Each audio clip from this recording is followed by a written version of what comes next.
Hello everyone, welcome back to the channel. ये जो video है ये हमारी यूनिट थर्ड जो है सीएनआई की रिफॉर्म एंड रेजिस्टेंस उसका थर्ड पार्ट है। तो हमारे थर्ड पार्ट का टॉपिक है education and the rise of the new middle class. तो अपने टॉपिक से स्टार्ट करते हैं। तो यहाँ पे क्या लिखा गया है that education was one of the most important instruments of British colonial rule in India. यानी कि जो एजुकेशन थी ना वो एक बहुत ही ज़्यादा इंपॉर्टेंट टूल था ब्रिटिश कॉलोनियल रूल का इंडिया में। इसका क्या मतलब है कि जब ब्रिटिशर्स ने इंडिया में एक मॉडर्न सिस्टम जो था एजुकेशन का, जब उन्होंने वो इंट्रोड्यूस किया इंडिया में, तो वो उन्होंने किसके बेसिस पे किया? इंग्लिश लैंग्वेज के बेसिस पे किया और वेस्टर्न नॉलेज के बेसिस पे किया। ठीक है, इसका क्या मतलब है कि जब ब्रिटिशर्स ने इंडिया में एक मॉडर्न सिस्टम जो है एजुकेशन का वो लाया, तो उन्होंने उसका जो मीडियम है ना वो इंग्लिश लैंग्वेज को रखा। इंडिया की काफ़ी सारी ट्रेडिशनल लैंग्वेजेस थी। ठीक है, हमारी ट्रेडिशनल लैंग्वेज जैसे संस्कृत हो गई, उसके बाद इंडिया के जो लोग थे वो हिंदी भी जानते थे, और डिफरेंट हर एक रीजन की अपनी एक रीजनल लैंग्वेज भी थी। तो उन सब चीज़ों को छोड़कर, उन सब लैंग्वेजेस को छोड़कर जो ब्रिटिशर्स हैं उन्होंने इंडिया पे इंग्लिश लैंग्वेज को इम्पोज करना चाहा और वेस्टर्न नॉलेज को भी इम्पोज करना चाहा। ठीक है, ऐसा उन्होंने क्यों किया? उन्होंने एजुकेशन को इंडिया में इसलिए इंट्रोड्यूस नहीं किया था कि इंडिया के लोगों का वेलफेयर होगा या इंडिया में जो लिटरेसी रेट है वो इंक्रीज़ होगा। ऐसा बिल्कुल भी मोटिव जो है वो ब्रिटिशर्स का नहीं था। वो बेसिकली क्या करना चाहते थे, हमें कल्चरली डोमिनेट करना चाहते थे। वो चाहते थे कि हमारी जो लैंग्वेज है इंग्लिश लैंग्वेज, वही जो इंडिया के लोग हैं वो अपनाएं, और इंडिया की खुद की जो टीचिंग्स हैं, ओरिजिनल टीचिंग्स हैं, जो ओरिजिनल टेक्स्ट्स हैं जैसे कि वेदास हो गए, ठीक है, उनकी नॉलेज जो है वो इंडियन लोगों को ना मिले और वो हमारी वेस्टर्न नॉलेज को जो है अपनाए। तो बेसिकली हम कह सकते हैं कि वो हमें कल्चरली डोमिनेट करना चाहते थे। हालांकि उनका जो मेन मोटिव था ये सब करने के पीछे, मैं आपको पहले ही बता चुकी हूँ कि उनका मेन मोटिव जो था वो ऐसा नहीं था कि वो इंडिया के वेलफेयर के लिए उन्होंने इंडिया में इंग्लिश एजुकेशन को इंट्रोड्यूस किया या वेस्टर्न नॉलेज को इंट्रोड्यूस किया। वो बस हमें कल्चरली डोमिनेट करना चाहते थे, किसी तरह से हमें दबाना चाहते थे, इसलिए उन्होंने ऐसा किया। ठीक है, बाकी उनका जो मेन ऑब्जेक्टिव था वो था अपनी कॉलोनियल एडमिनिस्ट्रेशन को इंडिया में स्ट्रेंथन करना। जो वेस्टर्न एजुकेशन थी उसने अनइंटेंशनली क्या किया, एक न्यू क्लास जो थी ना पढ़े लिखे इंडियंस की, वो क्रिएट कर दी, जिसको हम कह रहे हैं न्यू मिडिल क्लास। ठीक है, आपका जो टॉपिक है वहाँ उस अपने टॉपिक का नाम देखो, क्या है? Education and the rise of the new middle class. ठीक है, कि न्यू मिडिल क्लास एक वर्ग जो है वो राइज़ हो रहा है। ठीक है, और क्यों राइज़ हो रहा है? एजुकेशन की वजह से राइज़ हो रहा है। ठीक है, तो जब ब्रिटिशर्स ने वेस्टर्न एजुकेशन को इंडिया में इंट्रोड्यूस किया तो काफ़ी सारे लोगों ने उस वेस्टर्न एजुकेशन से अपनी टीचिंग वगैरह ली, एंड काफ़ी सारे इंडियंस जो हैं मिडिल क्लास इंडियंस वो एजुकेटेड हो गए, पढ़े लिखे बन गए। ठीक है, तो उसी वर्ग को, उसी इंडियन मिडिल क्लास लोग जो कि वेस्टर्न एजुकेशन से पढ़ लिख गए हैं, उन्हीं को हम लोग क्या बोल रहे हैं? न्यू मिडिल क्लास बोल रहे हैं। ठीक है, तो ब्रिटिशर्स का कोई अच्छा इंटेंशन नहीं था इंडिया में एजुकेशन को इंट्रोड्यूस करने का।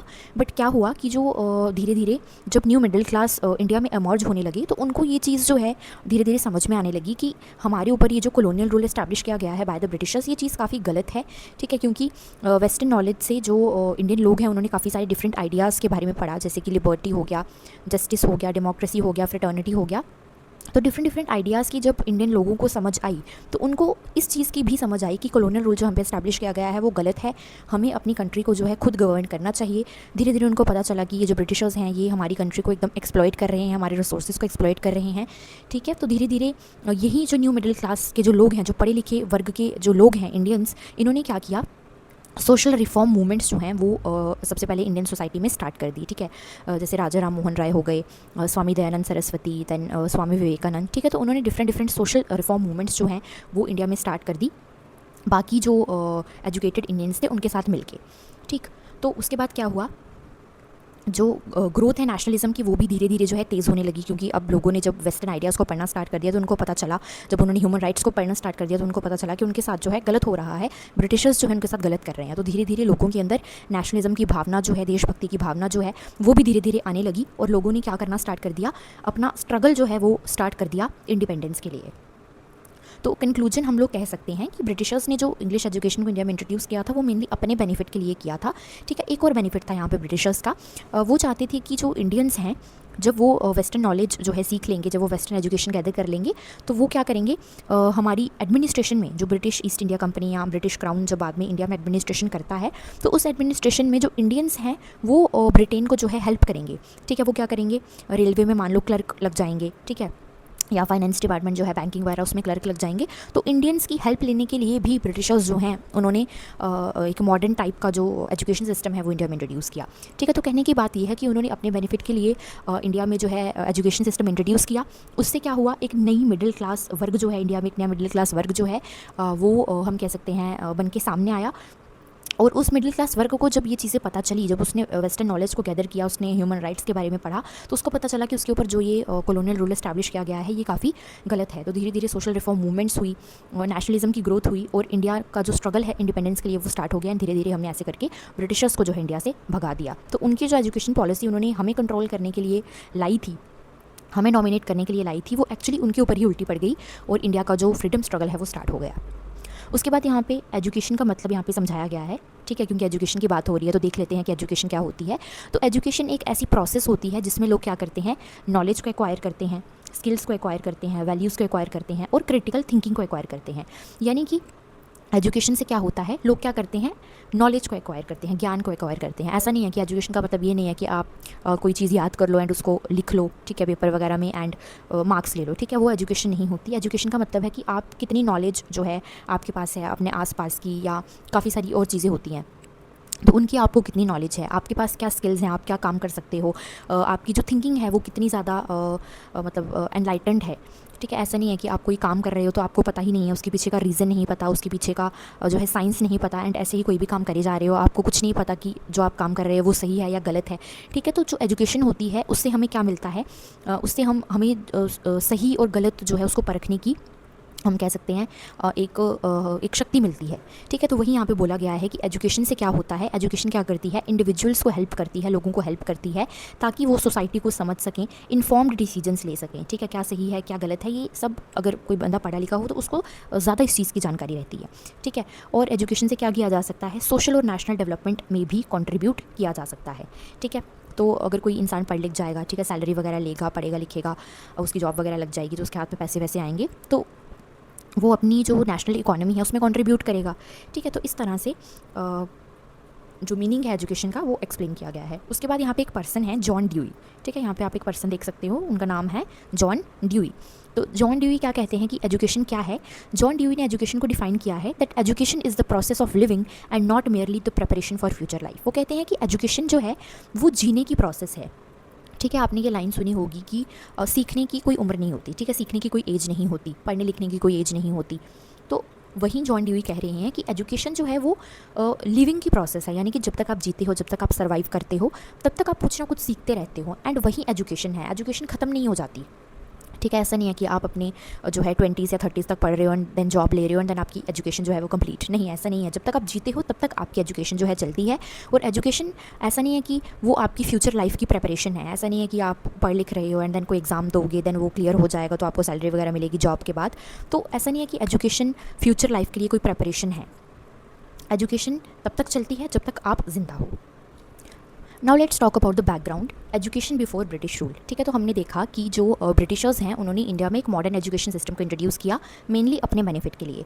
बट ऐसा नहीं है कि ब्रिटिशर्स के इंडिया में आने से पहले इंडिया में एजुकेशन सिस्टम ही नहीं था, ऐसा बिल्कुल नहीं है। तो उसी चीज़ को हम लोग स्टडी कर रहे हैं यहाँ पे कि ब्रिटिशर्स के इंडिया में आने से पहले भी इंडिया का काफ़ी रिच ट्रेडिशन रहा है एजुकेशन का, ठीक है। ऐसा नहीं है कि ब्रिटिशर्स जब इंडिया में नहीं आए थे तो इंडिया में एजुकेशन का कॉन्सेप्ट ही नहीं था, ऐसा नहीं है। इंडिया जो है वो काफ़ी लंबे समय से उसकी काफ़ी एक लंबी हिस्ट्री रही है एजुकेशन से रिलेटेड, ठीक है। तो क्या किया जाता था, क्या होता था ब्रिटिश रूल से पहले कि जो हिंदू स्टूडेंट्स होते थे वो गुरुकुल्स और पाठशालाज में पढ़ते थे, और जो मुस्लिम स्टूडेंट्स होते थे वो कहाँ पढ़ते थे, वो मदरसाज में पढ़ते थे। तो ये जो इंस्टीट्यूशंस थे, गुरुकुल्स हो गया, पाठशालाज हो गया, मदरसाज हो गया, यहाँ पे अलग अलग तरीके के सब्जेक्ट जो है सिखाए जाते थे, रिलीजन के बारे में भी पढ़ाया जाता था, ठीक है। तो यहाँ पे क्या क्या समझाया जाता था, क्या क्या पढ़ाया जाता था, रिलीजन के बारे में पढ़ाया जाता था, फिलॉसफी हो गया, मैथ्स हो गया, एस्ट्रोनॉमी हो गया, grammar, medicine, Persian and Arabic, ठीक है। तो डिफरेंट डिफरेंट लैंग्वेजेस होगी, रिलीजन हो गई, सब्जेक्ट हो गए, तो इस तरह से इन इंस्टीट्यूशंस में पढ़ाया जाता था। फॉर एग्जांपल हिंदू स्टूडेंट्स जो हैं वो हिंदू के जो रिलीजियस टेक्स्ट्स हैं, ठीक है, उनको पढ़ेंगे, महाभारत पढ़ेंगे, गीता पढ़ेंगे, ठीक है, वेदास वगैरह पढ़ेंगे। उसके बाद जो मुस्लिम्स हैं वो उनकी जो टीचिंग्स हैं कुरान में वो पढ़ेंगे, ठीक है। तो इस तरह से रिलीजियस टीचिंग्स भी दी जाती थी और बाकी सब्जेक्ट्स भी पढ़ाए जाते थे और लैंग्वेजेस भी सिखाई जाती थी। उसके बाद यहाँ पे कुछ यूनिवर्सिटीज़ का जिक्र यहाँ पे किया गया है, ठीक है। Nalanda university and Takshashila university, ये बहुत ही ज़्यादा फेमस यूनिवर्सिटीज़ थी इंडिया में, ठीक है, और काफ़ी ज़्यादा फेमस सेंटर्स थे ये दोनों लर्निंग के। और यहाँ पे एशिया के डिफरेंट पार्ट्स से स्टूडेंट्स जो है पढ़ने के लिए आया करते थे, ठीक है। तो अगर हम लोग नालंदा यूनिवर्सिटी की बात करें तो ये प्रेजेंट डे बिहार में है, मतलब अभी तो ये नहीं है, अभी तो डिस्ट्रॉय हो चुकी है, लेकिन जब ये थी नालंदा में तो एक्चुअली वो बिहार में थी। ठीक है, तो नालंदा यूनिवर्सिटी जो थी वो काफ़ी ज़्यादा पूरे वर्ल्ड में जो है फेमस थी। डिफरेंट डिफरेंट कंट्रीज से लोग यहाँ पे पढ़ने के लिए आया करते थे, जैसे कि कोरिया हो गया, चाइना हो गया, ठीक है, श्रीलंका हो गया, और जो एशिया के या साउथ ईस्ट एशिया के पार्ट्स हैं वहाँ से लोग यहाँ पे पढ़ने के लिए आया करते थे। यहाँ पे डिफरेंट डिफरेंट सब्जेक्ट्स जो हैं पढ़ाए जाते थे, जैसे religion, philosophy, maths, astronomy, grammar वगैरह। ठीक है, ये सब यहाँ पे पढ़ाया जाता था। और एक चाइनीज़ ट्रैवलर थे ज़ुआनज़ैंग नाम के। ठीक है, तो ऐसा माना जाता है कि उन्होंने भी यहाँ पे आके जो है स्टडी की है और नालंदा यूनिवर्सिटी के बारे में उन्होंने लिखा भी है। उसके बाद अगर हम तक्षशिला यूनिवर्सिटी की बात करें तो ये प्रेजेंट डे पाकिस्तान में है। मतलब अभी ये भी डिस्ट्रॉय हो चुकी है, लेकिन जब थी तो प्रेजेंट डे पाकिस्तान में हम कह सकते हैं कि ये थी। यहाँ पे भी डिफरेंट डिफरेंट स्टूडेंट्स जो थे from different parts of Asia यहाँ पे पढ़ने के लिए आते थे। ये पहली रेजिडेंशियल हम कह सकते हैं यूनिवर्सिटी थी वर्ल्ड की। और यहाँ पे जो चाणक्य हैं, ठीक है, चाणक्य का आपको पता होगा, चाणक्य, विष्णुगुप्त, ठीक है, तो ऐसा माना जाता है कि उन्होंने यहाँ पे टीचिंग्स दी हैं। ठीक है, उन्होंने यहाँ पे बच्चों को पढ़ाया है तक्षशिला यूनिवर्सिटी में। तो ये भी जो है बहुत ही ज़्यादा फेमस थी। यहाँ पे भी ये रिलीजन हो गया, फिलोसफी, मैथ्स, ठीक है, मेडिसिन वगैरह इस तरह के सब्जेक्ट्स यहाँ पे भी पढ़ाए जाते थे। ठीक है, तो कहने की बात ये है कि ऐसा नहीं है कि ब्रिटिश रूल से पहले इंडिया में एजुकेशन नहीं थी। ब्रिटिश रूल से पहले भी इंडिया में आप देख सकते हो काफ़ी बड़ी बड़ी यूनिवर्सिटीज़ हैं, काफ़ी फेमस सेंटर्स हैं लर्निंग के। लेकिन ये जो ट्रेडिशनल एजुकेशन सिस्टम था ना, इसकी कुछ लिमिटेशंस भी हैं। ठीक है, अभी हमने इसकी प्रेस सुन ली, इसकी अप्रिसिएशन सुन ली कि ये जो यूनिवर्सिटीज़ हैं इसमें ये सब्जेक्ट पढ़ाए जाते थे, दूर दूर से लोग यहाँ पे पढ़ने के लिए आते थे। हमने ज़ुआनज़ैंग की बात की, हमने चाणक्य की बात की। ठीक है, लेकिन ये जो ट्रेडिशनल एजुकेशन सिस्टम था इसकी कुछ लिमिटेशंस भी थी, कुछ इसकी बुराइयाँ भी थी। क्या बुराइयाँ थी इसकी? कि ज़्यादातर यहाँ पे जो टीचिंग्स दी जाती थी ना वो रिलीजियस होती थी नेचर में, यानी कि ज़्यादातर यहाँ पे रिलीजन के बारे में पढ़ाया जाता था। ठीक है, जो हिंदू स्टूडेंट्स थे उनको उनकी हिंदू टीचिंग्स दी जाती थी। जो मुस्लिम स्टूडेंट्स थे उनको उनकी जो हम कह सकते हैं उनके रिलीजन की जो टीचिंग है वो बताई जाएगी। ठीक है, साइंटिफिक और जो टेक्निकल एजुकेशन थी ना वो काफ़ी ज़्यादा लिमिटेड थी, यानी कि साइंस के बारे में जो है कम पढ़ाया जाता था, रिलीजन के बारे में यहाँ पे ज़्यादा टीचिंग दी जाती थी। और जो एक्सेस था टू एजुकेशन वो भी काफ़ी ज़्यादा अनइक्वल था। ठीक है, जो वुमेन हुआ करती थी उस टाइम पे और जो लोअर कास्ट के लोग हुआ करते थे उनको पढ़ने का जो है बिल्कुल भी अधिकार नहीं था। ठीक है, ऐसा माना जाता था कि जो वेदास हैं उसको सिर्फ जो ब्राह्मण्स हैं वही पढ़ सकते हैं। ठीक है, ब्राह्मण्स कहते थे कि जो लोअर कास्ट के लोग हैं उनको जो है वेदास पढ़ने की एक्सेस नहीं है, वो वेदास को नहीं पढ़ सकते। वुमेन को भी पढ़ने लिखने की इतनी ज़्यादा आज़ादी जो है वो नहीं दी जाती थी। तो एक्सेस जो था एजुकेशन का कि कौन कौन एजुकेशन ले सकता है वो चीज़ भी काफ़ी ज़्यादा अनइक्वल थी और काफ़ी ज़्यादा लिमिटेड थी। तो ये कुछ लिमिटेशंस हैं ट्रेडिशनल एजुकेशन सिस्टम की। अब बात करते हैं कि ब्रिटिशर्स ने इंडिया में वेस्टर्न एजुकेशन को क्यों इंट्रोड्यूस किया। ठीक है, तो ये चीज़ मैं आपको पहले भी बता चुकी हूँ, बार बार बता रही हूँ कि उन्होंने अपने बेनिफिट के लिए इंडिया में जो है मॉडर्न एजुकेशन सिस्टम को या वेस्टर्न एजुकेशन को इंट्रोड्यूस किया। ठीक है, उनका मोटिव जो था वो इंडिया के लोगों का वेलफेयर तो बिल्कुल भी नहीं था। तो क्यों उन्होंने वेस्टर्न एजुकेशन को इंडिया में इंट्रोड्यूस किया, तो उसके डिफरेंट डिफरेंट रीजंस जो हैं यहाँ पे नीचे बताए गए हैं। तो पहला रीज़न है एडमिनिस्ट्रेटिव पर्पस। तो जो ब्रिटिशर्स थे ना उनको क्या चाहिए थे, उनको एजुकेटेड इंडियंस चाहिए थे, पढ़े लिखे इंडियंस चाहिए थे जो कि ब्रिटिश गवर्नमेंट के लिए काम कर सकें। ठीक है, तो इंडियंस क्या काम करेंगे, क्लर्क, ट्रांसलेटर्स हो गए, टीचर्स हो गए और गवर्नमेंट ऑफिशियल्स हो गए। तो ब्रिटिश गवर्नमेंट के लिए ये सब काम करने के लिए ब्रिटिश गवर्नमेंट को कुछ पढ़े लिखे इंडियंस की ज़रूरत थी, इसीलिए उन्होंने इंडिया में वेस्टर्न एजुकेशन को इंट्रोड्यूस किया। ठीक, उसके बाद सेकंड चीज़ है इकोनॉमिक पर्पस। ठीक है, तो जो ब्रिटिशर्स थे वो चाहते थे कि जो इंडिया के पढ़े लिखे लोग हैं वो क्या करें, ब्रिटिश ट्रेड को सपोर्ट करें। ठीक है, और ऐसा उन्होंने किया भी। तो कैसे इंडिया के पढ़े लिखे जो लोग थे, जो नया वर्ग था जिसको हम न्यू मिडिल क्लास कह रहे हैं, तो उसने कैसे ब्रिटिश ट्रेड को सपोर्ट किया। तो जब इंडिया के लोग पढ़े लिखे एंड उनकी जो है जॉब्स लग गई, ठीक है, under the British administration in India, तो उनको सैलरीज़ वगैरह मिलने लगी, तो उन्होंने क्या करना स्टार्ट कर दिया, ब्रिटेन से जो मैन्युफैक्चर्ड चीज़ें आती थी मशीनों से बनी हुई उसको जो है ख़रीदना स्टार्ट कर दिया। एंड अपने यहाँ की जो हमारे टेक्सटाइल इंडस्ट्रीज़ थी उसका जो सामान है वो इंडियन लोगों ने लेना बंद कर दिया। ठीक है, तो इस तरह से जो हम कह सकते हैं इंडिया के जो एजुकेटेड लोग थे उन्होंने ब्रिटिश ट्रेड को जो है काफ़ी ज़्यादा सपोर्ट किया और एक मार्केट बन गया इंडिया ब्रिटिश गुड्स के लिए। ठीक है, क्योंकि उनको सैलरी मिल रही है, वो जॉब कर रहे हैं अंडर द ब्रिटिश गवर्नमेंट, उनको सैलरी मिल रही है इंडियंस को, एंड ब्रिटिशर्स का जो मशीन मेड गुड्स जो इंडिया में आ रही हैं वो उसको खरीद रहे हैं, क्योंकि मशीन मेड गुड्स जो हैं वो सस्ती हैं, वो चीप हैं in comparison to the things made in the textile industries. तो इस तरह से जो हमारी इंडिया की जो टेक्सटाइल इंडस्ट्रीज़ थी, हमने पढ़ा था, आई थिंक लास्ट वीडियो में पढ़ा था कि इसी वजह से हमारी इंडिया की जो टेक्सटाइल इंडस्ट्रीज़ थी और जो वर्कर्स वगैरह थे, आर्टिसंस वगैरह थे, वीवर्स वगैरह थे, ठीक है, तो उन सबका जो काम है वो बिल्कुल ठप हो चुका था, वो एकदम अनएम्प्लॉयड हो चुके थे। क्योंकि इंडिया के लोग जो थे, ये जो पढ़ा लिखा वर्ग जिसके बारे में हम बात कर रहे हैं, वो तो अब मशीनों से बनी हुई चीज़ें खरीद रहे हैं ना जो ब्रिटेन से आ रही हैं। तो वो टेक्सटाइल इंडस्ट्रीज़ जो हैं, जो हैंडीक्राफ्ट इंडस्ट्रीज़ हैं, उनसे तो कोई सामान खरीद ही नहीं रहा। तो उनका जो बिज़नेस है धीरे धीरे ठप होता जाता है और इंडिया में जो अनएम्प्लॉयमेंट है वो बढ़ती जाती है। तो एक ये पर्पस था इकोनॉमिक पर्पस की ब्रिटिशर्स ने इंडिया में एजुकेशन को इंट्रोड्यूस किया। उसके बाद जो थर्ड पर्पस है वो है पॉलिटिकल पर्पस।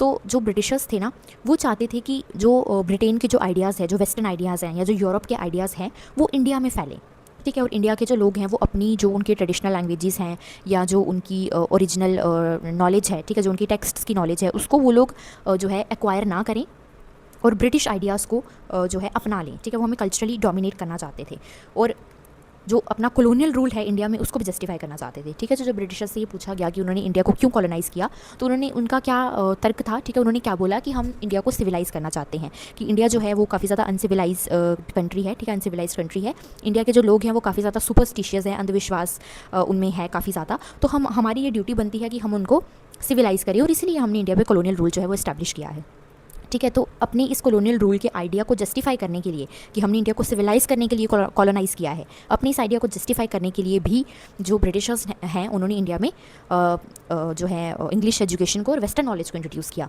ताकि अगर हम ऐसा करेंगे तो जो इंडियंस हैं उनका जो माइंड है वो वॉश हो जाएगा, ठीक है, ब्रेन वॉश हो जाएगा, वो पूरी तरह से वेस्टर्न नॉलेज को अपना लेंगे, पूरी तरह से ब्रिटिश आइडियाज़ को अपना लेंगे एंड धीरे धीरे जो हमारा कॉलोनियल रूल है इंडिया में वो खुद ब खुद जस्टिफाई होता जाएगा। तो ये पर्पस था ब्रिटिशर्स का इंडिया में एजुकेशन को इंट्रोड्यूस करने का। उसके बाद है मिशनरी पर्पस। तो जो क्रिश्चियन मिशनरीज़ थे ना उन्होंने क्या किया, इंडिया में स्कूल्स इस्टेब्लिश किए। क्यों इस्टेब्लिश किए? क्योंकि वो इंडिया में क्या करना चाहते थे, क्रिश्चियनिटी को स्प्रेड करना चाहते थे, ठीक है। हमें पता है कि जो ब्रिटिशर्स हैं वो ऐसा मानते थे कि जो इंडिया के रिलीजन्स हैं, ठीक है, वो इन्फीरियर हैं और जो क्रिश्चियनिटी का रिलीजन है वो काफ़ी ज़्यादा सुपीरियर है, ठीक है। जो ब्रिटिशर्स हैं वो इंडिया के लोगों को और इंडिया के रिलीजन को वीक समझते थे, वो ऐसा मानते थे कि इंडिया के लोगों को जो है वेस्टर्न गाइडेंस की ज़रूरत है। इसीलिए उन्होंने क्रिश्चियन मिशनरीज़ को इंडिया में भेजा कि आप क्या करो, इंडिया में जाओ और क्रिश्चियनिटी को स्प्रेड करो, ठीक है, क्योंकि वो मानते थे कि क्रिश्चियनिटी ही सच्चा रिलीजन है और क्रिश्चियनिटी ही सुपीरियर रिलीजन है एंड बाकी जो रिलीजन है इंडिया के वो काफ़ी ज़्यादा सुपरस्टिशियस है और इन्फीरियर है। तो ये पर्पस था ब्रिटिशर्स का। उसके बाद है सिविलाइजिंग मिशन। तो जो ब्रिटिशर्स थे वो क्या क्लेम करते थे, क्या मानते थे कि वेस्टर्न एजुकेशन जो है वो क्या करेगी, इंडियन सोसाइटी को मॉडर्नाइज कर देगी, ठीक है। वेस्टर्न एजुकेशन अगर इंडिया में आ जाएगी तो उससे क्या होगा, साइंस जो है वो प्रमोट होगी, रीज़न प्रमोट होगा, यानी कोई भी काम अगर किया जा रहा है, ठीक है। तो ऐसा मानते थे कि इंडिया के जो रिलीजन्स हैं वो काफ़ी ज़्यादा सुपरस्टिशियस है, अंधविश्वासी हैं, ठीक है। वो इंडिया के लोगों से कुछ भी अगर काम करवाते हैं, कोई भी रिचुअल करवाते हैं तो इंडिया के लोग उस चीज़ पे क्वेश्चन नहीं कर पाते, ठीक है, क्योंकि वो उस अंधविश्वास पे विश्वास कर लेते हैं। तो अगर वेस्टर्न एजुकेशन इंडिया में जाएगी तो इंडिया में रीज़न जो है किसी चीज़ को क्वेश्चन जो है वो इंडियंस कर पाएंगे, ठीक है। उनमें साइंस का स्प्रेड होगा और इंडिया में सोशल रिफॉर्म आएगा।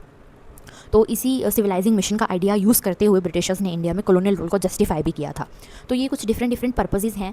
इन्हीं पर्पसेस की वजह से ब्रिटिशर्स ने इंडिया में वेस्टर्न एजुकेशन को इंट्रोड्यूस किया। Now comes the orientalist versus Anglicist debate, ठीक है। तो 19th सेंचुरी की स्टार्टिंग में क्या था कि जो ब्रिटिश ऑफिशियल्स थे ना वो आपस में डिसएग्री करते थे कि कौन सी जो टाइप ऑफ एजुकेशन जो है इंडिया में इंट्रोड्यूस की जानी चाहिए, ठीक है। जो ओरिएंटलिस्ट लोग थे वो क्या मानते थे कि इंडिया में जो एजुकेशन है ना वो संस्कृत में दी जानी चाहिए, पर्शियन में दी जानी चाहिए या फिर अरबिक में दी जानी चाहिए, ठीक है, क्योंकि ये जो लैंग्वेजेस हैं ये इंडिया की काफ़ी पुरानी लैंग्वेजेस रही हैं, ठीक है। इंडिया के लोग जो हैं इन लैंग्वेजेस से अच्छी तरह रूबरू हैं, इन लैंग्वेजेस से अच्छी तरह जो है वाकिफ़ हैं, क्योंकि ये उनके वहाँ की अपनी खुद की रीजनल लैंग्वेजेस हैं, अपने वहाँ की लोकल लैंग्वेजेस हैं, ठीक है। और इससे क्या होगा, इंडिया की जो कल्चरल और इंटेलेक्चुअल हेरिटेज है वो भी प्रिजर्व्ड रहेगी, ऐसा मानना था ओरिएंटलिस्ट्स का, ठीक है। उन्होंने किसको सपोर्ट किया, इंडियन लिटरेचर की स्टडी को सपोर्ट किया, इंडियन जो फिलॉसफी है और जो इंडियन लॉज वगैरह हैं उसकी स्टडी को प्रमोट किया और सपोर्ट किया, किसने, ओरिएंटलिस्ट्स ने। ऑन द अदर हैंड जो एंग्लिसिस्ट्स थे, ठीक है, वो क्या मानते थे कि इंडिया में जो एजुकेशन है वो इंग्लिश लैंग्वेज में दी जानी चाहिए, ठीक है, और फोकस होना चाहिए वेस्टर्न साइंस पे, यानी कि वेस्टर्न नॉलेज इंडिया में प्रिवेल करनी चाहिए, western literature, western philosophy India में प्रिवेल करनी चाहिए और इंडिया की जो टीचिंग्स हैं, ठीक है, इंडिया की जो वेदास की नॉलेज है या जो मुस्लिम्स जो अपने रिलीजन की जो टीचिंग्स पढ़ते हैं, ठीक है, उसके बजाय वेस्टर्न साइंस जो है, वेस्टर्न नॉलेज जो है वो इंडिया में स्प्रेड की जानी चाहिए, ठीक है। वो क्या मानते थे ब्रिटिशर्स, जो एंग्लिसिस्ट वाली साइड थे, वो क्या मानते थे कि इंग्लिश एजुकेशन जो है वो इंडियन सोसाइटी को मॉडर्नाइज कर देगा, ठीक है। तो हम कह सकते हैं कि दो तरह के लोग जो है वो आपस में बट गए हुए थे कि इंडिया में एजुकेशन जो है वो कौन सी लैंग्वेज में दी जानी चाहिए, ठीक है। तो ओरिएंटलिस्ट कहते थे कि जो जो इंडियन एजुकेशन है वो संस्कृत, पर्शियन और अरबिक भाषा में दी जानी चाहिए, और जो एंग्लिसिस्ट थे वो मानते थे कि जो इंडिया में एजुकेशन है वो इंग्लिश लैंग्वेज में दी जानी चाहिए, ठीक है, क्योंकि वो जो इंडियन लैंग्वेजेस हैं उनको जो है इन्फीरियर समझते थे और इंग्लिश लैंग्वेज को सुपीरियर समझते थे एंड वो कल्चरली जो है इंडिया को डोमिनेट करना चाहते थे, ठीक है। तो अभी इस डिबेट में फाइनली होता क्या है कि जो एंग्लिसिस्ट व्यू है उसको जो है मान लिया जाता है, ठीक है। जो एंग्लिसिस्ट व्यू है उसको फाइनली मान लिया जाता है, एंग्लिसिस्ट व्यू जो है वो प्रिवेल करता है, ठीक है, यानी कि वो जो है आगे जाके उसी चीज़ को जो है मान्यता दी जाती है जो एंग्लिसिस्ट कहते हैं, और इंग्लिश जो है वो मीडियम बन जाता है हायर एजुकेशन का इंडिया में, ठीक है, यानी कि जो हायर एजुकेशन इंडिया में जो दी जाती है बच्चों को, उसका जो मीडियम होता है वो इंग्लिश लैंग्वेज होती है, ठीक है, जो हमारी अपनी खुद की लैंग्वेजेस थी, ठीक है, संस्कृत हो गई, पर्शियन हो गई, अरबिक हो गई, हिंदी हो गई, उस चीज़ को जो है ब्रिटिशर्स ने एकदम टोटली साइडलाइन कर दिया और इंग्लिश लैंग्वेज को इंडिया में इंट्रोड्यूस कर दिया, और हमारी जो एजुकेशन है वो भी अब इंग्लिश में होने लगी। हमने देखा कि ब्रिटिशर्स ने क्या किया, इंडिया में इंग्लिश लैंग्वेज को जो है इंट्रोड्यूस कर दिया और इंडिया की जो एजुकेशन है उसको भी इंग्लिश लैंग्वेज में कर दिया, ठीक है। अब जो भी पढ़ाई होगी इंडिया में वो इंग्लिश लैंग्वेज में होगी। तो अभी कुछ मेजर एजुकेशनल पॉलिसीज़ देख लेते हैं, ठीक है। ब्रिटिशर्स ने इंडिया में जब एजुकेशन को इंट्रोड्यूस किया, एक मॉडर्न एजुकेशन सिस्टम को इंट्रोड्यूस किया, तो कुछ डिफरेंट पॉलिसीज़ ज़रूर निकाली होंगी, तो उन मेजर एजुकेशनल पॉलिसीज़ को हम लोग देखते हैं। तो पहला क्या है, पहला है चार्टर एक्ट ऑफ 1813। तो जो चार्टर एक्ट है 1813 का, ये हम कह सकते हैं कि ये बिगिनिंग थी, स्टार्टिंग थी। किसकी स्टार्टिंग थी? ब्रिटिश गवर्नमेंट जो है उसने डायरेक्ट इन्वॉल्वमेंट की इंडिया में एजुकेशन में, ठीक है। ब्रिटिशर्स ने पहली बार क्या किया, इंडियन एजुकेशन में दखलंदाजी की, डायरेक्टली दखलंदाजी की। तो ये चीज़ कब से स्टार्ट होती है? चार्टर एक्ट ऑफ 1813 से स्टार्ट होती है। पहली बार ऐसा हुआ कि जो ईस्ट इंडिया कंपनी है उसको, जो ब्रिटिश क्राउन है, ब्रिटिश गवर्नमेंट है, उसने क्या इंस्ट्रक्शन दी कि 1 लाख रुपया जो है वो स्पेंड करो हर साल इंडिया में एजुकेशन को प्रमोट करने में, ठीक है। तो जो ब्रिटिश गवर्नमेंट है उसने ईस्ट इंडिया कंपनी को क्या बोला कि 1 लाख रुपए का फंड जो है वो हम तुम्हें देते हैं, और 1 लाख रुपए के फंड को तुम क्या करो, इंडिया में एजुकेशन के ऊपर स्पेंड करो। तो ये जो एक्ट था 1813 का चार्टर एक्ट, इसने क्या किया, क्रिश्चियन मिशनरीज़ को भी अलो किया इंडिया में कि वो इंडिया में जा सकते हैं और स्कूल्स वगैरह ओपन कर सकते हैं, एजुकेशन को स्प्रेड कर सकते हैं और क्रिश्चियनिटी को भी स्प्रेड कर सकते हैं, ठीक है। Although the amount was small and its implementation was slow, the charter act led the foundation for the development of modern education under British rule, ठीक है। ये जो अमाउंट थी, ठीक है, ये जो हमने अमाउंट देखी कि 1 लाख रुपीज़ बोला गया कि इंडियन एजुकेशन पे स्पेंड करो, ये अमाउंट जो थी ना ये बहुत ही ज़्यादा कम थी। उस टाइम पे भी इंडिया की जो पॉपुलेशन थी वो अच्छी खासी थी, तो इतनी बड़ी पॉपुलेशन के लिए 1 लाख रुपए का फ़ंड तो कुछ भी नहीं था ना। पूरे साल आप 1 लाख रुपए का फ़ंड जो है वो स्पेंड कर रहे हो एजुकेशन पे, तो ये चीज़ बहुत कम थी, ये अमाउंट बहुत कम थी, ठीक है। इसलिए अच्छे से जो वेस्टर्न एजुकेशन जो है वो इंडिया में अच्छे से इंप्लीमेंट भी नहीं हो पाई, उसकी इम्प्लीमेंटेशन जो है वो काफ़ी ज़्यादा स्लो थी क्योंकि फ़ंड ही बहुत कम था। लेकिन फिर भी हम कह सकते हैं कि ये जो चार्टर एक्ट था 1813 का, ये स्टार्टिंग थी कि ब्रिटिश गवर्नमेंट जो है उसने डायरेक्टली इन्वॉल्वमेंट अपनी दिखाई इंडिया में एजुकेशन में। Now the second major educational policy is Macaulay's minute 1835। तो 1835 में जो थॉमस बेबिंगटन मैक्यूले हैं वो क्या करते हैं, अपना फेमस मिनट सबमिट करते हैं, ठीक है। तो मिनट क्या है? मिनट बेसिकली क्या है? डॉक्यूमेंट, ठीक है। मैक्यूले ने एक डॉक्यूमेंट जो है वो सबमिट किया अपना एजुकेशन के ऊपर, ठीक है। वो क्या मानते थे, थॉमस बेबिंगटन मैक्यूले का ऐसा कहना था कि जो यूरोपियन लिटरेचर है, ठीक है, जो वेस्टर्न नॉलेज है, यूरोपियन लिटरेचर है और जो यूरोपियन साइंस है वो सुपीरियर है, और इंडिया की जो ट्रेडिशनल लर्निंग है वो क्या है, वो इन्फीरियर है। इसलिए वो चाहते थे कि एजुकेशन जो है इंडिया में वो इंग्लिश लैंग्वेज के थ्रू होनी चाहिए, ठीक है। तो कहने की बात ये है कि जो थॉमस बेबिंगटन मैक्यूले थे उनका ऐसा कहना था कि जो यूरोपियन कल्चर है, जो यूरोपियन लिटरेचर है, ठीक है, जो यूरोपियन लैंग्वेज है, जो यूरोपियन साइंस है वो काफ़ी ज़्यादा सुपीरियर है, इंडिया की जो लैंग्वेजेस हैं, इंडिया की जो रिलीजन है वो इन्फीरियर है, ठीक है। इसलिए क्या होना चाहिए, इंडिया में जो एजुकेशन जो इंट्रोड्यूस की जा रही है, मॉडर्न एजुकेशन सिस्टम जो इंडिया में लाया जा रहा है, तो वो उसको इंग्लिश लैंग्वेज में करना चाहिए, ठीक है। ऐसा नहीं है कि इंडिया की जो लैंग्वेजेस है, संस्कृत हो गई, अरेबिक, पर्शियन वगैरह, उन लैंग्वेजेस में इंडियंस को टीचिंग नहीं दी जानी चाहिए, बल्कि इंग्लिश लैंग्वेज में इंडियंस को टीचिंग दी जानी चाहिए। ये सिंपल सा कहना था थॉमस बेबिंगटन मैक्यूले का, ठीक है। तो मैक्यूले क्या कहते थे कि हमारा एम क्या है, कि वो क्या करना चाहते थे, एक ऐसी क्लास इंडिया में क्रिएट करना चाहते थे जिनका कलर और जिनका ब्लड जो है वो तो इंडियंस की तरह होगा, लेकिन उनका टेस्ट जो है, जो उनके ओपिनियंस हैं, जो उनके मॉरल्स हैं और जो उनका इंटेलेक्ट है वो ब्रिटेन की तरह होगा, ठीक है। यानी कि थॉमस बेबिंगटन मैक्यूले सिंपली ये बोलते हैं कि हम एक ऐसी क्लास जो है, हम लोग एक ऐसा वर्ग जो है इंडिया में तैयार करना चाहते हैं जो कि इंडियंस की तरह दिखते हैं और उनका खून भी ऑब्वियसली इंडियंस का ही है, ठीक है, लेकिन उनका जो टेस्ट है, उनके जो ओपिनियंस हैं, उनका जो माइंड है, ठीक है, वो हम लोग जो है वो वेस्टर्न करना चाहते हैं। यानी कि थॉमस बेबिंगटन मैक्यूले का कहना था कि हम एक ऐसा वर्ग क्रिएट करेंगे इंडिया में जो कि अंदर से तो इंडियन ही होंगे, क्योंकि बाय ब्लड तो वो इंडियन ही है ना, तो बाय ब्लड वो इंडियन ही होंगे, उनका कलर भी इंडिया के लोगों के जैसा ही होगा, लेकिन बाहर से तो हम उनको पूरा अपनी तरह अंग्रेज़ बना देंगे। तो इस मैक्यूलेज मिनट से क्या हुआ, इंग्लिश एजुकेशन को इंडिया में काफ़ी ज़्यादा इनकरेज किया गया, और जो संस्कृत और पर्शियन इंस्टीट्यूशंस थे जहाँ पे संस्कृत में टीचिंग दी जाती थी या पर्शियन में टीचिंग दी जाती थी, उनको जो है अब गवर्नमेंट कम सपोर्ट करने लगी और फिर धीरे धीरे वो बंद हो गए, ठीक है। अब इस पूरे सिनेरियो का क्रिटिसिज्म क्या है कि काफ़ी सारे इंडियन स्कॉलर्स जो हैं और काफ़ी सारे इंडियन हिस्टोरियंस जो हैं वो क्या कहते हैं कि मैक्यूले ने क्या किया, इंडिया की जो रिच इंटेलेक्चुअल ट्रेडिशंस हैं उनको इग्नोर किया। ठीक है, हमने पढ़ा कि ब्रिटिशर्स के इंडिया में आने से पहले भी इंडिया में जो है काफ़ी सारी अच्छी अच्छी यूनिवर्सिटीज़ थी। ठीक है, हमने नालंदा यूनिवर्सिटी के बारे में बात की, हमने तक्षशिला यूनिवर्सिटी के बारे में बात की। ठीक है, तो ये एक काफ़ी बड़ी चीज़ है कि पूरे सब कॉन्टिनेंट से, ठीक है, पूरे साउथ ईस्ट एशिया से जो लोग हैं वो इंडिया की यूनिवर्सिटीज़ में पढ़ने के लिए आ रहे थे।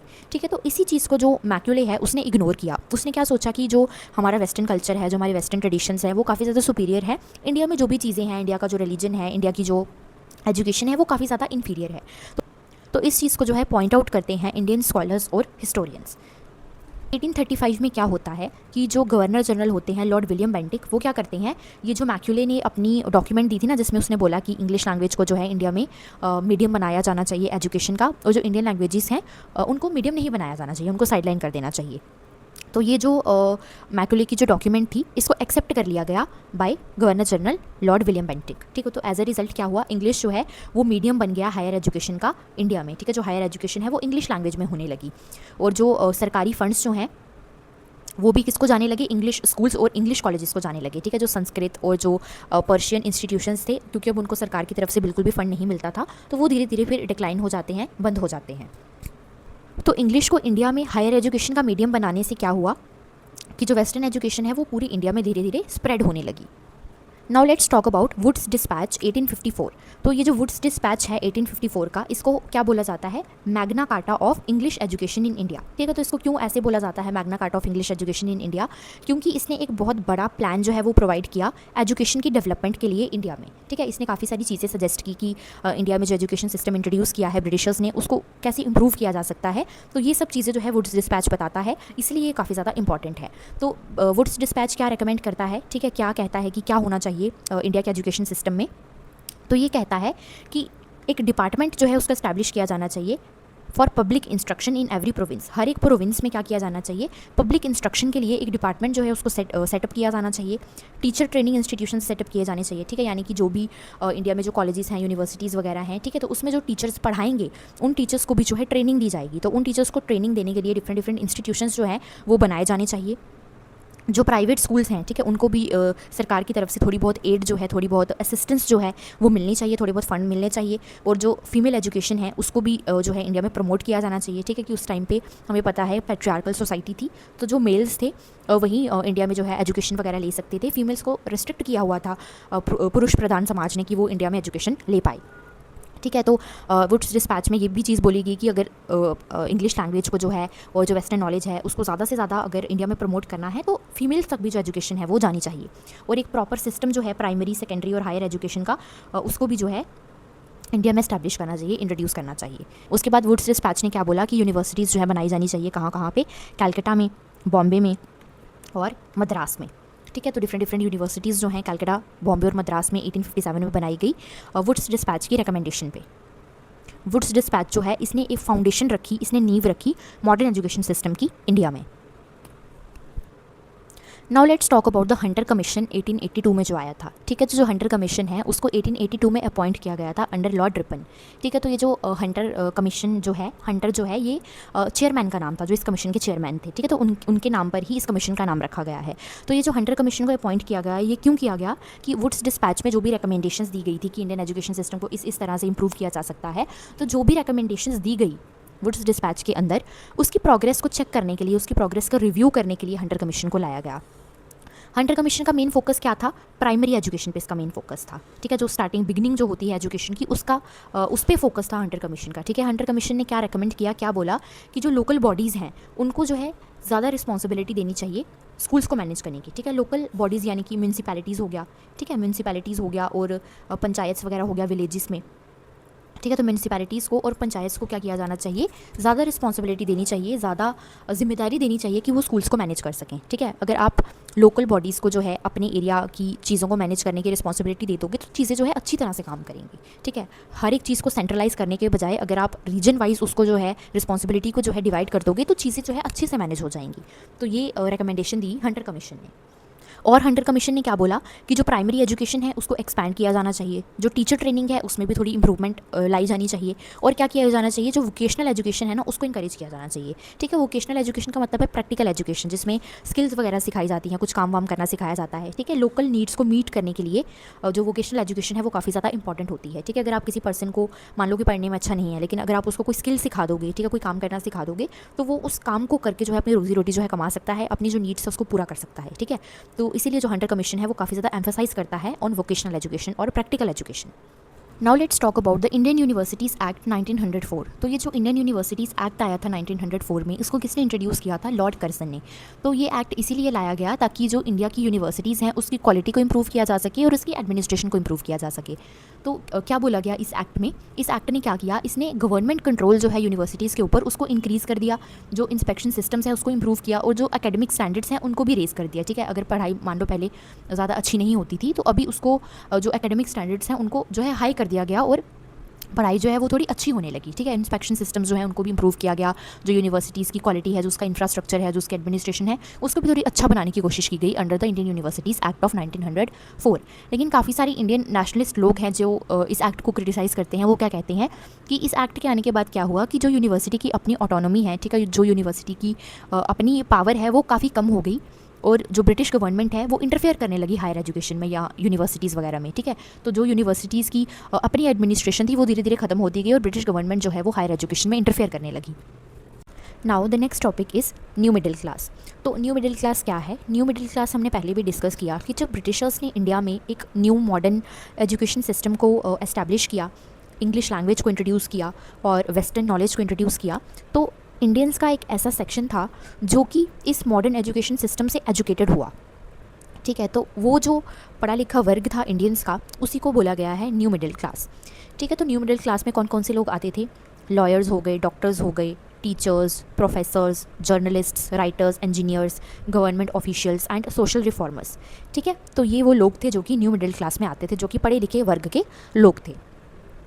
अब यहाँ पे बोला गया है कि पहले क्या था, जब ब्रिटिशर्स इंडिया में नहीं आए थे और उन्होंने इंडिया में एजुकेशन को इंट्रोड्यूस नहीं किया था, उससे पहले क्या था कि इंडियन सोसाइटी में किसी बंदे की जो पोजीशन होती थी ना, वो बर्थ के बेसिस पे डिसाइड होती थी या फिर लैंड ओनरशिप के बेसिस पे। ठीक है, हमें पता है कि हमारी जो इंडियन सोसाइटी है, ठीक है, उसमें क्या था, सोशली हायरार्कीज़ जो थी वो बनी हुई थी। ठीक है, सबसे ऊपर आते थे ब्राह्मण्स, उसके नीचे आते थे क्षत्रियास, ठीक है, उसके बाद आते थे वैश्यास एंड उसके बाद आते थे शूद्रास।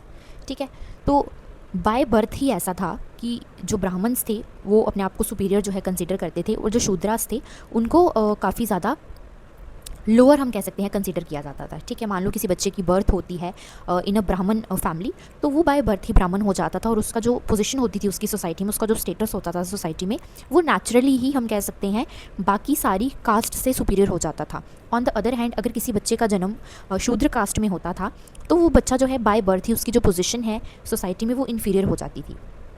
ठीक है, तो एक तो ये चीज़ थी कि बर्थ के बेसिस पे पोजीशन जो होती थी सोसाइटी में वो डिसाइड होती थी। सेकंड क्या था कि लैंड ओनरशिप के बेसिस पे भी पोजीशन जो थी सोसाइटी में उसको डिसाइड किया जाता था। कोई पर्सन है जिसके पास बहुत ज़्यादा लैंड वगैरह है, ठीक है, वो काफ़ी रिच है, काफ़ी लैंड ओन करता है, तो उसका जो स्टेटस था सोसाइटी में वो भी काफ़ी ज़्यादा था एज़ कम्पेयर टू एक ऐसे पर्सन से जिसके पास लैंड नहीं है। ठीक है, तो पहले इस तरह से पोजीशन जो थी सोसाइटी में वो मापी जाती थी। लेकिन जब एजुकेशन को इंट्रोड्यूस किया गया इंडिया में, जब एजुकेशन धीरे धीरे इंडिया में स्प्रेड हो रही थी, तो किसी बंदे की पोजीशन जो है वो अब बर्थ या लैंड ओनरशिप से नहीं देखी गई, अब पोजीशन देखी जा रही थी एजुकेशन से। कोई बंदा कितना पढ़ा लिखा है, अगर किसी की एजुकेशन ज़्यादा है तो इसका मतलब है कि उसकी एक अच्छी पोजीशन है सोसाइटी में, और अगर किसी पर्टिकुलर बंदे की एजुकेशन कम है तो उसकी जो पोजीशन है सोसाइटी में वो लो है।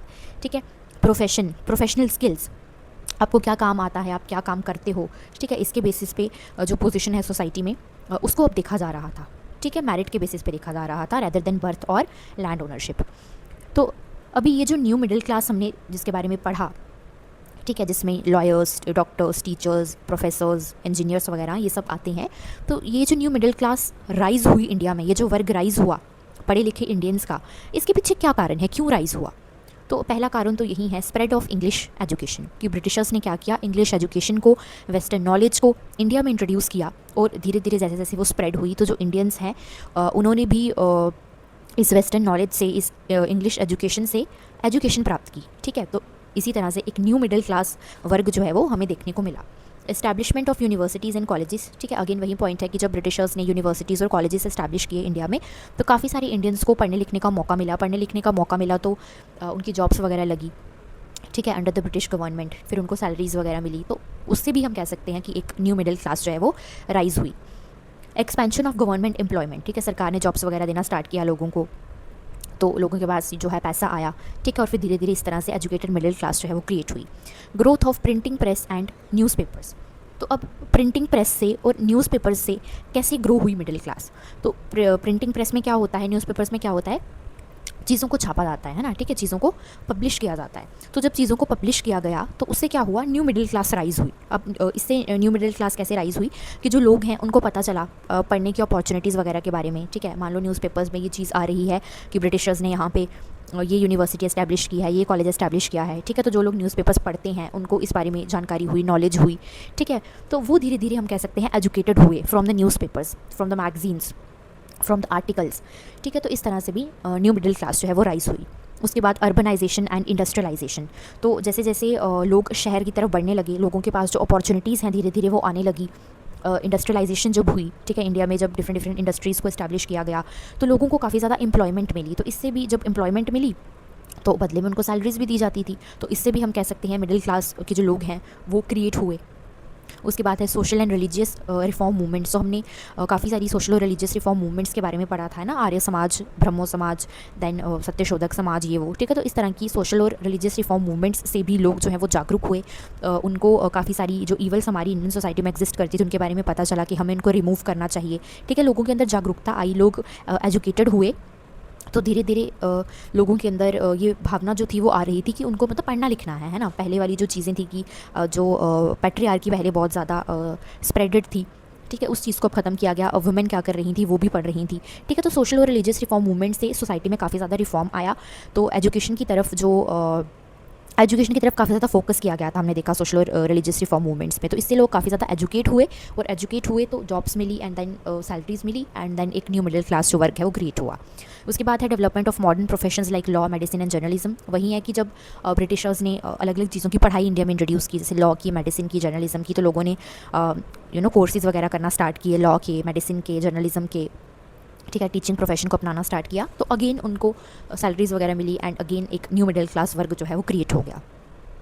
तो मेनली ये जो न्यू मिडिल क्लास क्रिएट हुआ ये बेसिकली एजुकेशन की वजह से ही हुआ, कि एजुकेशन मिली, ठीक है, आपने एजुकेशन ली, ब्रिटिशर्स ने इंग्लिश एजुकेशन सिस्टम इंडिया में इंट्रोड्यूस किया, मॉडर्न एजुकेशन सिस्टम इंडिया में इंट्रोड्यूस किया, आपने एजुकेशन ली, फिर आपने ब्रिटिश गवर्नमेंट के अंडर काम किया, आपको सैलरी मिली, एंड देन एक न्यू मिडिल क्लास वर्ग जो है वो क्रिएट हो गया। Now let's talk about the role of the new middle class. तो ये जो हमने मिडिल क्लास के बारे में पढ़ा, जो एमर्ज हुआ, इसका रोल क्या था, ठीक है, इसका काम क्या था, इसने सोसाइटी में कुछ काम तो किया होगा, तो इसका क्या काम था, तो समाज में इसने क्या काम किया, ठीक है, इसका सोशल रोल पढ़ते हैं। तो जो न्यू मिडिल क्लास के लोग थे, जैसा कि हम जानते हैं कि वो पढ़े लिखे थे, है ना, पढ़े लिखे थे, इसलिए एक न्यू क्लास डेवलप हुई जिसको हम न्यू मिडिल क्लास बोल रहे हैं। तो ये लोग जब पढ़े लिखे तो इनको पता चला कि हमारी सोसाइटी में ये जो ईवल प्रैक्टिसेस एग्जिस्ट करती हैं, जैसे सती हो गया कि किसी वुमेन के हस्बैंड की डेथ हो जाती है तो उस वुमेन को भी उसके हस्बैंड के फ्यूनरल पर ही जला दिया जाता था, ठीक है, तो ये सती प्रथा थी। तो इन्होंने क्या किया, काफ़ी सारी मूवमेंट्स जो हैं इन क्रूअल प्रैक्टिसेस के अगेंस्ट जो हैं वो चलाई, ठीक है, जैसे सती के अगेंस्ट, चाइल्ड मैरिज के अगेंस्ट, ठीक है, छोटे छोटे बच्चों की शादी कर दी जाती थी, देन अनटचेबिलिटी, जो अपर कास्ट के लोग होते थे वो लोअर कास्ट के लोगों को ऐसा समझते थे कि इनको टच करना भी जो है पाप है, इनको टच करने से हम पल्यूट हो जाएंगे, ठीक है, हम काफ़ी सेक्रेड हैं। तो ये चीज़ें जो थी ये न्यू मिडिल क्लास को ऐसा लगा कि ये जो धारणाएं हैं ये सोसाइटी में क्या कर रही हैं, अंधविश्वास फैला रही हैं और कुछ लोगों को हर्ट कर रही हैं, ठीक है, तो इसीलिए इनके अगेंस्ट जो है वो एक तरह से हम कह सकते हैं संघर्ष जो है वो स्टार्ट कर दिया न्यू मिडिल क्लास ने, और विडो रीमैरिज और वुमेन की एजुकेशन को काफ़ी ज़्यादा सपोर्ट किया। The next is political role, ठीक है, तो पॉलिटिकल रोल क्या है न्यू मिडिल क्लास का, कि डिफरेंट पॉलिटिकल ऑर्गेनाइजेशंस जो हैं उनको एस्टैब्लिश किया गया। जो न्यू मिडिल क्लास है उसने क्या किया, कॉन्स्टिट्यूशनल रिफॉर्म्स डिमांड किए फ्रॉम द ब्रिटिश गवर्नमेंट, ठीक है। पहले क्या था कि जब ब्रिटिश गवर्नमेंट ने लेजिस्लेटिव और एग्जीक्यूटिव काउंसिल्स बनाई तो उसमें उन्होंने क्या किया, पहले तो सिर्फ ब्रिटिशर्स को ही उसमें सीट दी गई, ठीक है, कोई भी इंडियन मेंबर को उसमें इंक्लूड नहीं किया गया।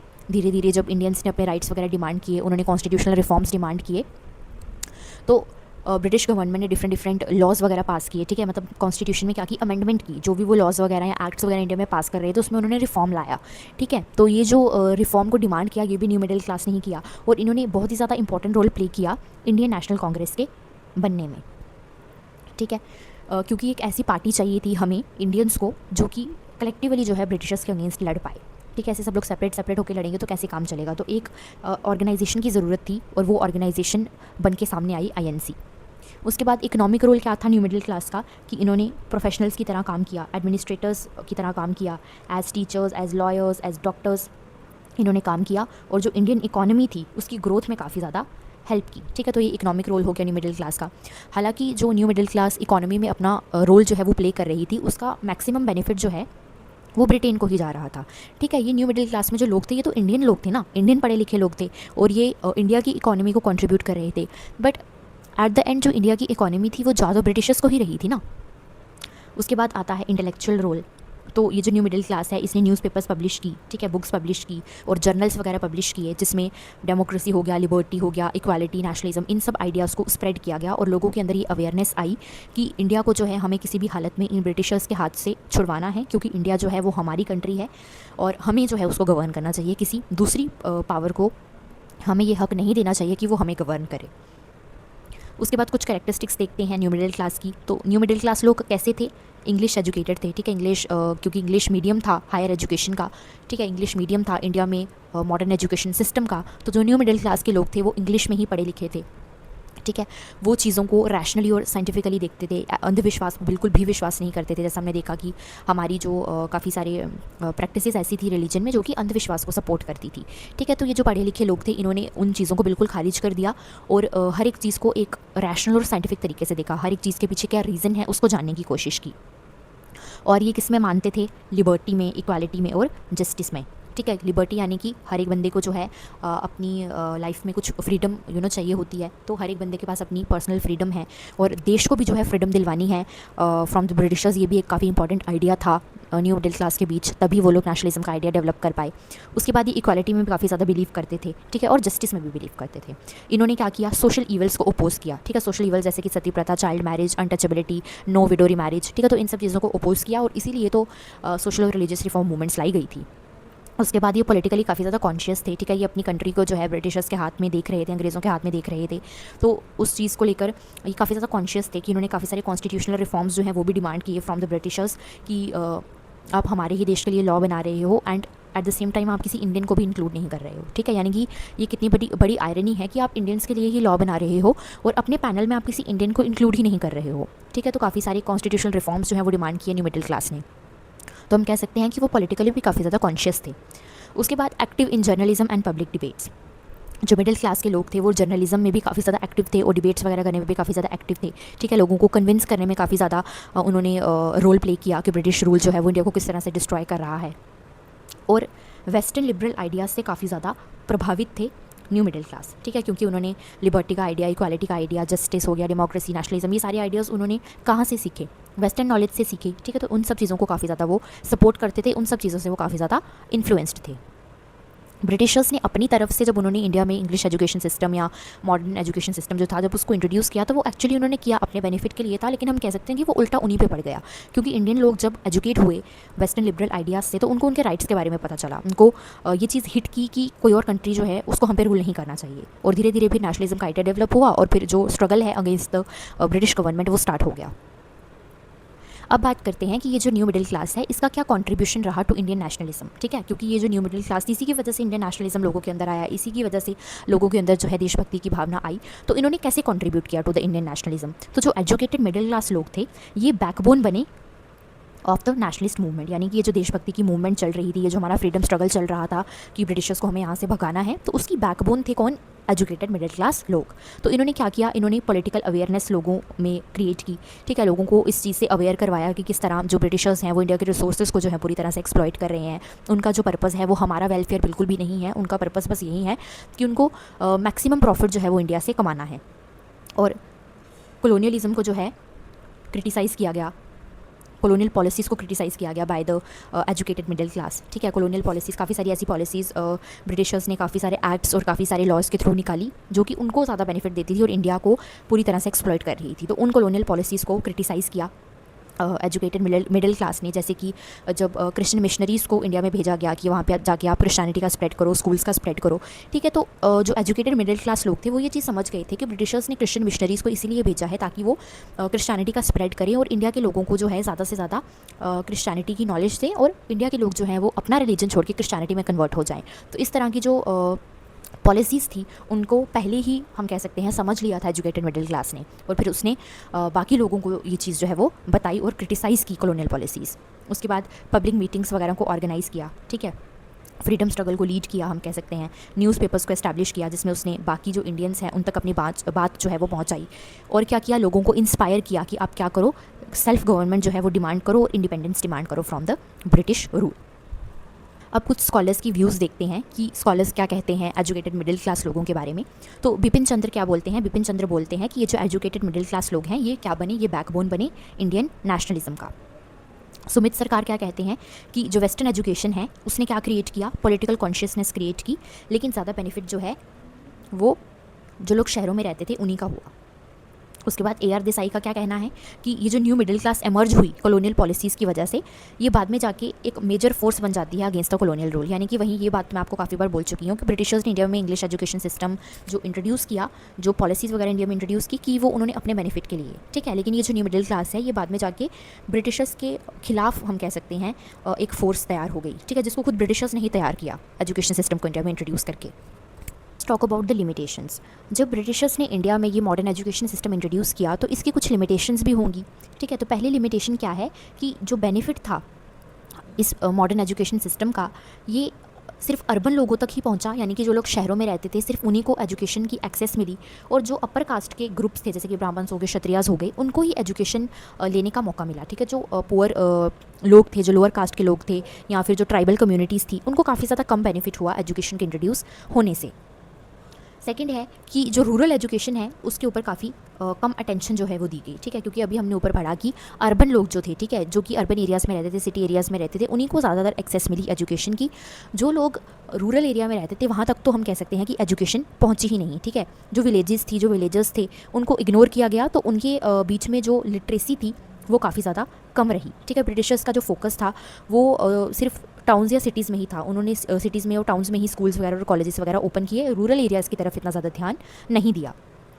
उसके बाद है कि जो इंग्लिश एजुकेशन है उसने एक गैप क्रिएट कर दिया एजुकेटेड और अनएजुकेटेड सेक्शंस के बीच, ठीक है। एक स्मॉल सेक्शन जो था सोसाइटी का सिर्फ वही इंग्लिश जानता था और गवर्नमेंट जॉब्स करता था, ठीक है। तो हमने ये जो न्यू मिडिल क्लास जो वर्ग है इसकी बात की, तो इसमें बहुत कम लोग आते थे, ठीक है। इंडिया की बहुत ज़्यादा पॉपुलेशन थी, तो ये जो न्यू मिडिल क्लास है इसमें बहुत कम लोग आते थे, बहुत कम लोग ही ऐसे थे जो इंग्लिश भाषा को जानते थे या जो गवर्नमेंट जॉब्स कर रहे थे अंडर द ब्रिटिश गवर्नमेंट, ठीक है। ज़्यादातर इंडियंस जो थे वो कैसे थे, अनएजुकेटेड थे, ठीक है। तो इससे क्या हुआ, सोसाइटी में इनइक्वालिटी क्रिएट हुई, सोशल इनइक्वालिटी क्रिएट हुई, इकोनॉमिक इनइक्वालिटी क्रिएट हुई। आफ्टर दैट ये जो सिस्टम था मॉडर्न एजुकेशन का, इसने क्या किया, ज़्यादा क्लर्क्स प्रोड्यूस किए, साइंटिस्ट्स और इंडस्ट्रियल वर्कर्स कम प्रोड्यूस किए, ठीक है। जो मेन एम था ना ब्रिटिश एजुकेशन का वो ये था कि वो इंडिया के लोगों को सिर्फ क्लरिकल और सिर्फ एडमिनिस्ट्रेटिव जॉब्स के लिए ट्रेन करना चाहते थे, ठीक है। जो ब्रिटिशर्स थे वो चाहते थे कि उनको क्लर्क्स मिले या एडमिनिस्ट्रेशन में काम करने वाले इंडियंस मिले, ठीक है। उन्होंने साइंटिफिक रिसर्च या इंडस्ट्रियल डेवलपमेंट को इतना ज़्यादा प्रमोट नहीं किया। उसके बाद है access to higher education remain limited.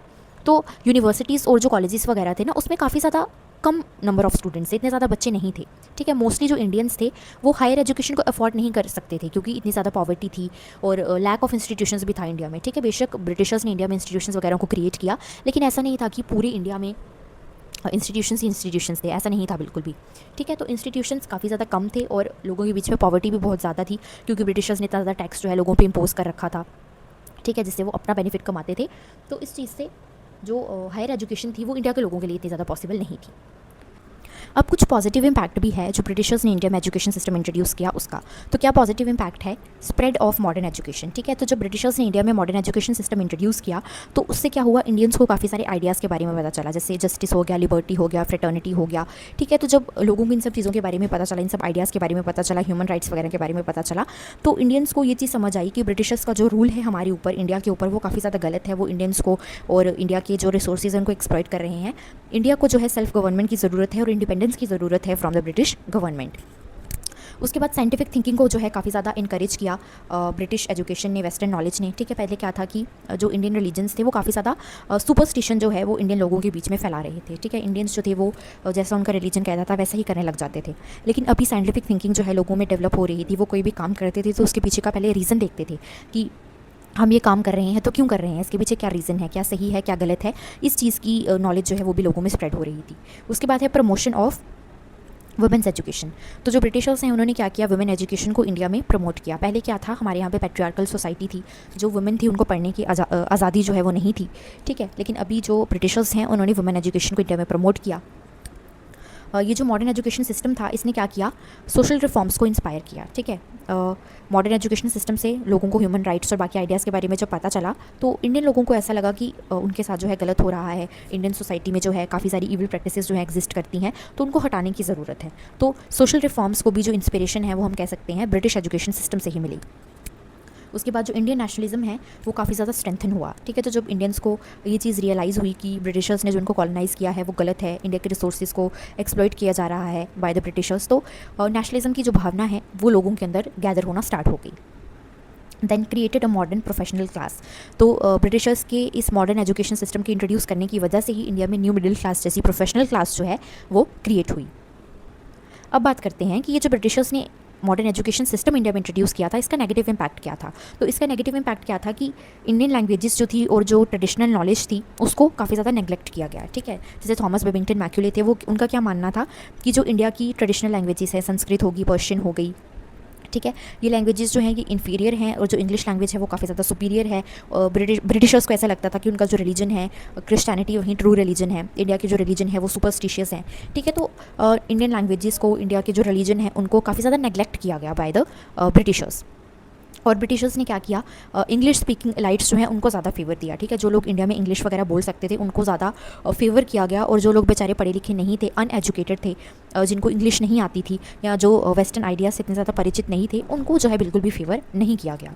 The next is created cultural alienation among some educated Indians, ठीक है। तो जो इंडियंस जिन्होंने वेस्टर्न नॉलेज को एक्वायर किया, इंग्लिश लैंग्वेज सीखी, तो कुछ इंडियंस ऐसे थे जिनको ऐसा लगा कि जो वेस्टर्न नॉलेज है वही अच्छी है, वो वेस्टर्न नॉलेज को, वेस्टर्न कल्चर को, ठीक है, काफ़ी ज़्यादा एडमायर करने लगे। और जो उनका अपना इंडिया का कल्चर था और जो इंडिया की ट्रेडिशनल लैंग्वेजेस वगैरह थी, इंडिया की ट्रेडिशनल नॉलेज थी, वेदास की नॉलेज थी, उसको कम समझने लगे कुछ पढ़े लिखे इंडियंस। तो इस तरह से हम कह सकते हैं कि वो अपने रूट्स से जो है वो दूर हो गए।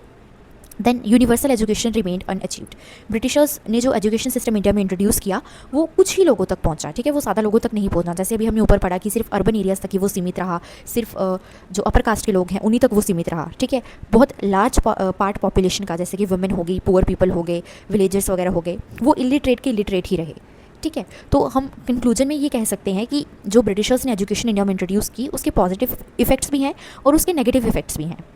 ब्रिटिशर्स ने इंडिया में मॉडर्न एजुकेशन को भी इंट्रोड्यूस किया, साइंटिफिक थिंकिंग को इंट्रोड्यूस किया, सोशल रिफॉर्म्स को इंस्पायर किया, और नेशनलिज्म की भावना भी जो है इसी वजह से सामने आई। लेकिन इंडियन लैंग्वेजेस को नेग्लेक्ट किया गया, ठीक है, बाय द ब्रिटिशर्स। सिर्फ स्मॉल सेक्शन जो था सोसाइटी का सिर्फ उसी को बेनिफिट मिला, और ज़्यादातर जो एडमिनिस्ट्रेटिव नीड्स थी ब्रिटिशर्स की उसी को सर्व किया गया rather than the educational needs of all Indians. Thank you so much for watching this video. If you found this video useful, please like, share and subscribe to the channel.